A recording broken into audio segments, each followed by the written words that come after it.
رب زدنی علما رب زدنی علما۔ بزرگوں، بھائیوں، دوستوں، ماؤں اور بہنوں،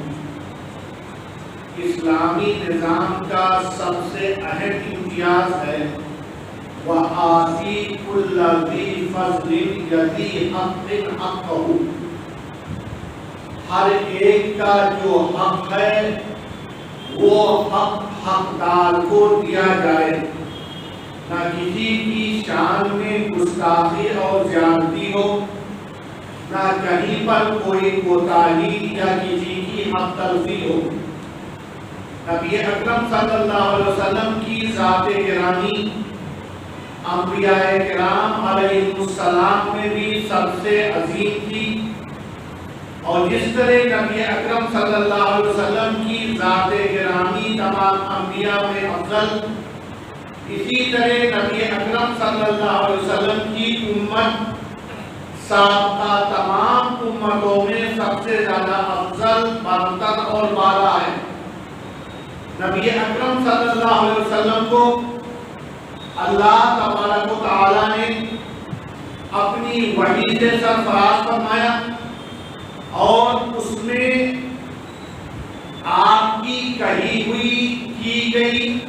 اور آپ کی تائید کردہ تمام باتوں کو سنت قرار دیا۔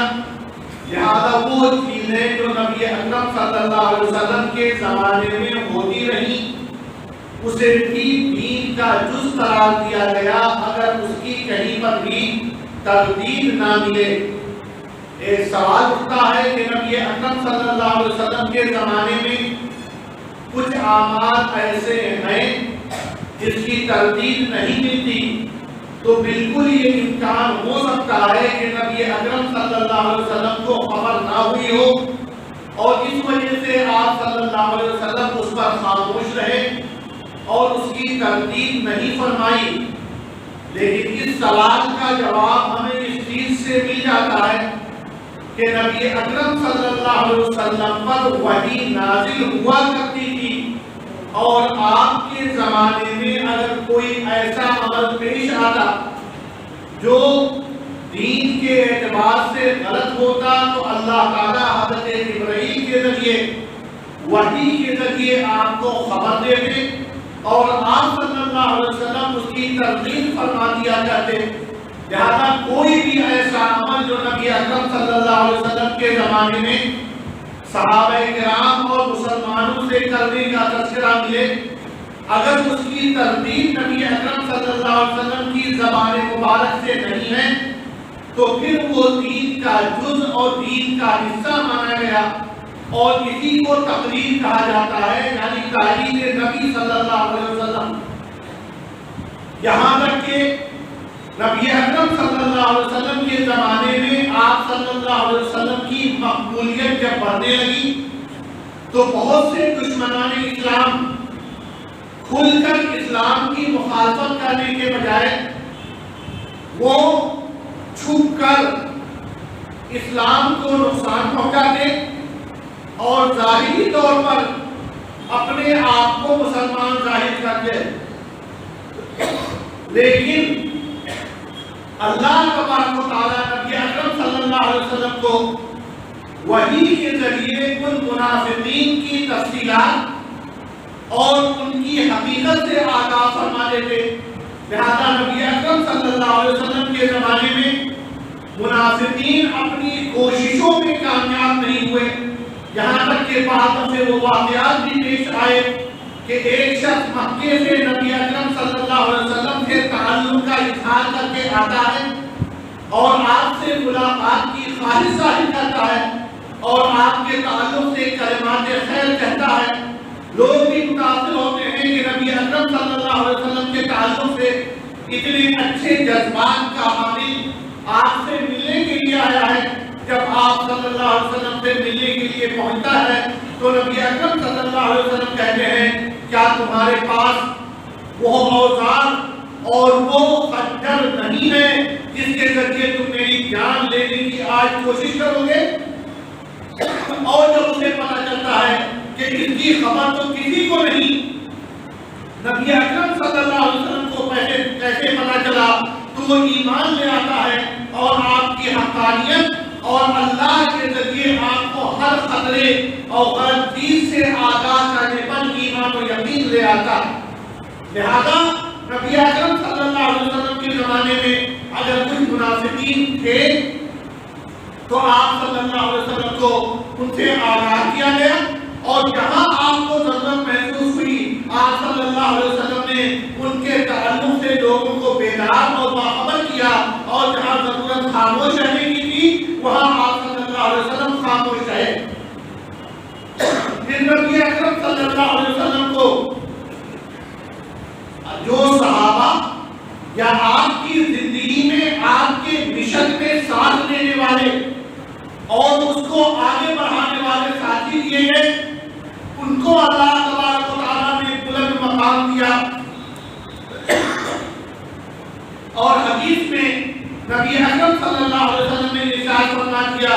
لا تسبوا اصحابی، میرے صحابہ کرام کو برا بھلا مت کہنا، فإنه، اس لیے کہ لو انفق احدکم، اگر تم میں سے کوئی شخص خرچ کرے مثل احد ذهبا، احد پہاڑ کے برابر بھی سونا، لما بلغ مد احدہم، تو وہ صحابہ کرام کے ایک مد چند کلو اناج خرچ کرنے کے برابر نہیں پہنچ سکتا ہے، ولا نصیفہ، اور نہ آدھے مد کی برابری کر سکتا ہے، اس لیے کہ انہوں نے اسلام کی مدد، اسلام کی تبلیغ اس زمانے میں کی جب اس کے نام لینے پر سوائے مشکلات، آزمائشوں، قربانیوں، پریشانیوں اور مختلف نقصانات کے علاوہ کچھ حاصل نہیں تھا۔ لہذا ان کے اخلاص کی قدر کرتے ہوئے ان کا وہ رتبہ ہے جس کا ہم اور آپ تصور نہیں کر سکتے۔ اسی طرح نبی اکرم صلی اللہ علیہ وسلم کے خاندان کے افراد جنہیں ہم اہل بیت کہتے ہیں، ان کا رتبہ بہت عظیم ہے۔ ہم اور آپ تصور بھی نہیں کر سکتے کہ جس گھرانے میں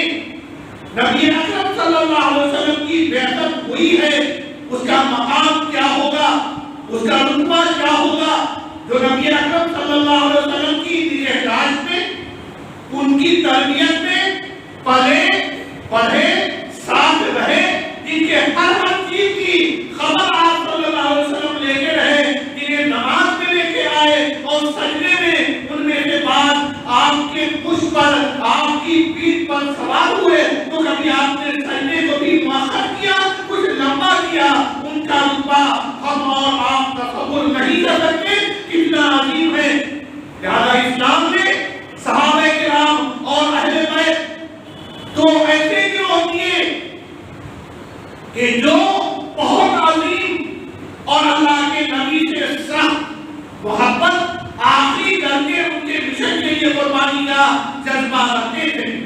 صحابہ کرام ان لوگوں کو کہا جاتا ہے جو ایمان لانے کے بعد ایمان کی حالت میں نبی اکرم صلی اللہ علیہ وسلم سے ملے،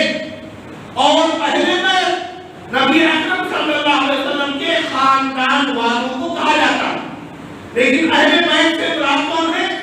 ہم اور آپ جانتے ہیں اہل بیت میں ابو لہب بھی تھا، نبی اکرم صلی اللہ علیہ وسلم کا چچا تھا، لیکن چونکہ وہ ایمان کی دولت سے محروم تھا، لہذا ہم نے دیکھا قرآن کریم میں اس کے تعلق سے مذمت کے کلمات آئے، تبت یدا ابی لہب وتب، ما اغنی عنہ مالہ وما کسب، بہت بڑی حیثیت مالی اعتبار سے لیکن ایمان کی دولت سے محروم۔ لہذا وہ نبی اکرم صلی اللہ علیہ وسلم کے خاندان میں آپ کی پیدائش میں خوشی پر ایک بانی آزاد کرنے کے باوجود بھی ایمان کی دولت سے محروم رہا، تو اسے کوئی رتبہ ملنا درکنار، اسے اللہ تعالیٰ نے قرآن کریم میں بطور مذموم شخص روز قیامت تک کے لیے بیان فرما دیا۔ لیکن جو ایمان لائے، جو آپ کے نقش قدم پر چلے، جنہوں نے قربانیاں دی، جو آپ کے مشن کو آگے بڑھاتے رہے، نبی اکرم صلی اللہ علیہ وسلم کے سنت کو ہر طرح سے اپنایا اور دوسروں ہجرت کی شرط خطرات اور اندیشوں میں مکہ مکرمہ سے نکل کر مدینہ منورہ جا رہے تھے تو اسی اہل بیت کے ایک عظیم فرد سیدنا علی بن ابی طالب رضی اللہ تعالیٰ عنہ نے آپ کے اس بستر پر رات گزاری جن پر خطرات یقیناً کم نہیں تھے اور صبح اٹھ کر دکھایا کہ خطرات سے نہیں ڈرتے اگر نبی سے تعلق ہے، اور اگلے دن مجھ کر یہ بتایا کہ میں اس لیے نبی اکرم صلی اللہ علیہ وسلم کے بستر پر سویا تھا تاکہ جو تم نے اپنے اس دشمن سمجھنے والے نبی کو بطور امانت چیزیں بھی تھی، وہ نبی یہاں سے نکلنے کے باوجود تمہاری امانتیں تم تک پہنچا سکے۔ تو اہل بیت کا اتنا عظیم ہے کہ ہم اور آپ تصور نہیں کر سکتے۔ حضرت حسن، حضرت حسین، حضرت فاطمہ، حضرت امامہ، حضرت عباس، حضرت عقیل، حضرت جعفر اور بے شمار افراد، ہم اور آپ ان کی قدر کریں، لیکن یہ چیز ذہن میں رکھیں کہ اہل بیت کے تعلق سے جو تفصیلات میں اس میں کون اہل بیت ہے اور کون نہیں۔ سب سے پہلی بات جو محدثین نے قرآنی آیات اور حدیث کی روشنی میں کہی ہے، اہل بیت وہ ہیں جو زکات کی رقم نہیں لے سکتے۔ اہل بیت وہ حضرات ہیں جو زکات کی رقم نہیں لے سکتے، اور ان کے تعلق سے بخاری شریف میں حضرت ابو ہریرہ رضی اللہ تعالیٰ عنہ کی حدیث ہے کہ جب ایک مرتبہ صدقے اور زکات کا مال آیا، حضرت حسن یا حضرت حسین رضی اللہ تعالیٰ عنہما میں سے کسی ایک نے اس میں سے سیب لیا، آپ صلی اللہ علیہ وسلم نے وہ سیب انہیں کھانے نہیں دیا اور کہا اما علمتا، کیا تمہیں خبر نہیں ہے ان آل محمد کہ محمد صلی اللہ علیہ وسلم کے آل اولاد اہل بیت لا تأکل صدقہ نہیں کھاتے۔ اور مسلم شریف میں حضرت زید بن ارقم رضی اللہ تعالیٰ عنہ کی حدیث ہے، اس میں وہ فرماتے ہیں انی تاریک فیکم ثقلین، میں تمہارے درمیان جو دو مضبوط چیزیں چھوڑ کر جا رہا ہوں، اولہما کتاب اللہ،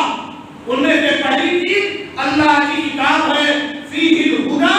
جس کے اندر ہدایت ہے، والنور اور روشنی ہے، فخذوا بکتاب اللہ، لہذا اللہ کی کتاب کو پڑھو، واستمسکوا بہ، اور اس پر مضبوطی سے جمے رہو، فحث علی کتاب اللہ، اور اللہ کی کتاب کی جانب توجہ دلائی، ورغب فیہ، اور اس کی جانب رغبت دلائی، وقال، اور دوسرے اہم چیز کا تذکرہ کرتے ہوئے کہا وَأَهْلُ بَيْتِي، اور میرے خاندان کے افراد بھی بہت عظیم ہے، اور پھر کہا اُذَكِّرُكُمُ اللَّهَ فِي أَهْلِ بَيْتِي، میں تمہیں اپنے اہل بیت کے تعلق سے تذکیر اور نصیحت کرتا ہوں۔ اور کئی دفعے اس کلمات کو دہرایا، اور جب اس کے راوی حضرت زید بن ارقم سے پوچھا گیا کہ یہ اہل بیت کون ہیں تو انہوں نے کہا آل علی، حضرت علی رضی اللہ تعالیٰ عنہ کے اولاد، آل عقیل، حضرت عقیل رضی اللہ تعالیٰ عنہ کے اولاد، آل جعفر، حضرت جعفر رضی اللہ تعالیٰ عنہ کے اولاد، آل عباس، اور حضرت عباس رضی اللہ تعالیٰ عنہ کے اولاد، یہ تمام وہ لوگ ہیں جو زکات کی رقم نہیں کھائیں گے، بلکہ انہیں اسلامی نظام حکومت اور بیت المال میں خمس کے نام سے جو رقم جمع ہوگی اس میں سے دیا جائے گا۔ ان دونوں روایتوں سے پتہ چلا کہ آل محمد میں وہ لوگ آتے ہیں جو زکات کی رقم نہیں لے سکتے۔ بعض محدثین نے آل محمد سے مراد لیا ہے نبی اکرم صلی اللہ علیہ وسلم کے بیٹیوں سے نکلنے والے تمام بچے، وَأَزْوَاجُهُ، اور نبی اکرم صلی اللہ علیہ وسلم کی ازواج مطہرات۔ اور اس کی دلیل سورہ احزاب کی آیت نمبر 30 سے 33 تک ہے، جس کے اندر اللہ تعالیٰ ارشاد فرماتے ہیں یا نساء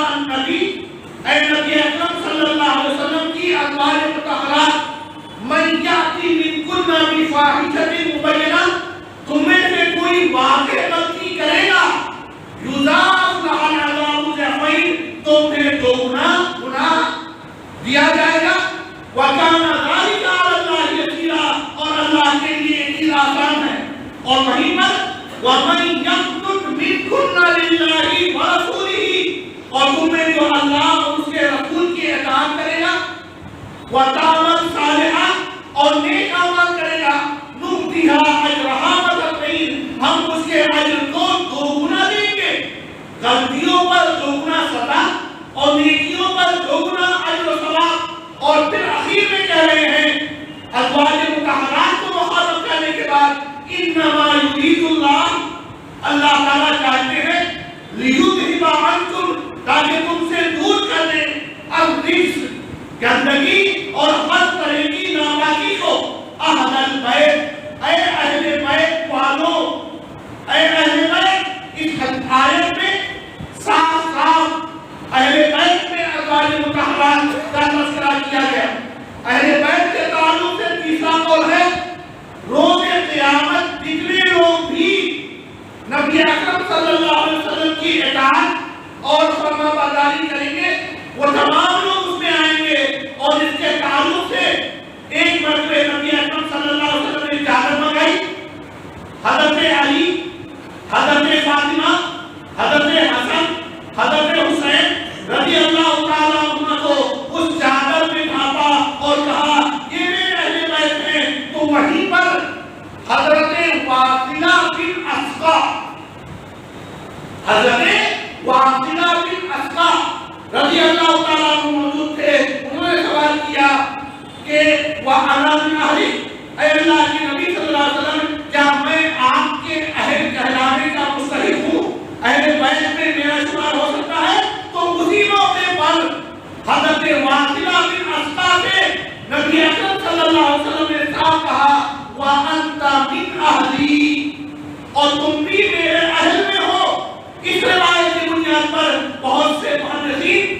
ان تمام لوگوں کو اہل بیت کے درجے میں رکھتے ہیں اور ان کا بھی احترام کرتے ہیں جو نبی اکرم صلی اللہ علیہ وسلم کے طریقے پر پورے اخلاص کے ساتھ اس مشن سے لگے اور اس کے خاطر قربانیاں دی۔ اور چوتھی اور آخری بات جو اہل بیت کے تعلق سے کہی گئی ہے، الاتقیاء من امتی، نبی اکرم صلی اللہ علیہ وسلم کی امت میں جو لوگ متقی اور فرما بردار ہیں وہ اہل بیت کہلانے کے مستحق ہیں۔ اور اس سلسلے میں دلیل حضرت نوح علیہ السلام کے اپنے بیٹے کے تعلق سے جو گفتگو قرآن میں آئی ہے اس سے اختیار کی جاتی ہے کہ جب حضرت نوح علیہ السلام کا لڑکا سیلاب میں ڈوب گیا تو حضرت نوح علیہ السلام نے اللہ سے کہا ان ابنی من اہلی، اے اللہ میرا بیٹا تو میرے اہل بیت میں ہے، میرے اہل بیت میں ہے، وَإِنَّ وَعْدَكَ الْحَقُّ، اور تو نے وعدہ کیا تھا کہ تمہارے اہل بیت میں کوئی نہیں ڈوبے گا، تو میرا بچہ میرا بیٹا کیسے ڈوب رہا ہے؟ تو اللہ تعالیٰ نے کہا تھا اِنَّهُ لَيْسَ مِنْ أَهْلِكَ، بیٹا تمہارا ہے، اس کی رگوں میں تمہارا خون دوڑ رہا ہے، وہ تمہارے نسب سے ہے، لیکن چونکہ اس کا طرز عمل، رکھ رکھاؤ، معاملات، کردار آپ کے ایسا نہیں ہے، لہذا وہ آپ کے اہل میں شمار نہیں ہوگا۔